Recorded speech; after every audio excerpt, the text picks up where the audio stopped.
আজকে আমরা দেখব এটা আমাদেরই গল্পনাটকের ৪৪ পর্বে কি ঘটেছে। পর্ব শুরু হয় স্বামীর বাবার অসুস্থতার খবর দিয়ে। তিনি বারবার স্বামীর কথা মনে করেন এবং তাকে দেখতে চাইতে চান। পরিবারের সবাই উদ্বিগ্ন হয়ে পড়ে এবং তার পাশে থাকতে চেষ্টা করে। ফুপা এবং আবুল পরিবারকে সাহায্য করতে এগিয়ে আসে। তারা ছোটখাটো দায়িত্ব নেন, বাজার থেকে মাংস, ফল, বিস্কুট, চানাচুর এবং কেক আনা। আবুল ব্যাখ্যা করে যে আগে মাংস ঘরেই ছিল, কিন্তু তা খেতে ইচ্ছা হয়নি, তাই বাজার থেকে নতুন করে আনা হচ্ছে। এতে পরিবারের মধ্যে যত্ন ও ভালোবাসার বন্ধন দৃঢ় হয়।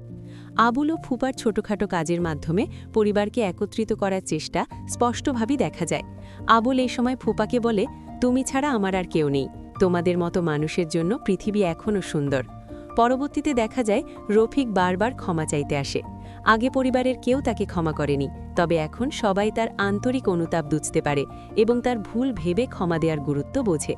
পরিবারের মধ্যে পিতা ও সন্তানদের বন্ধন দৃঢ় হয়। স্বামীর বাবার সাথে আবুলের এবং ফুপার সম্পর্ক আবেগ ঘন মুহূর্ত তৈরি করে।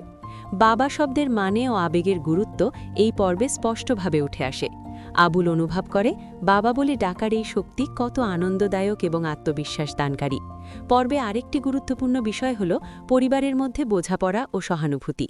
ফুপা এবং আবুলের সততা, দায়িত্বশীলতা এবং পরস্পরের প্রতি যত্ন পরিবারকে একত্রে রাখতে সাহায্য করে।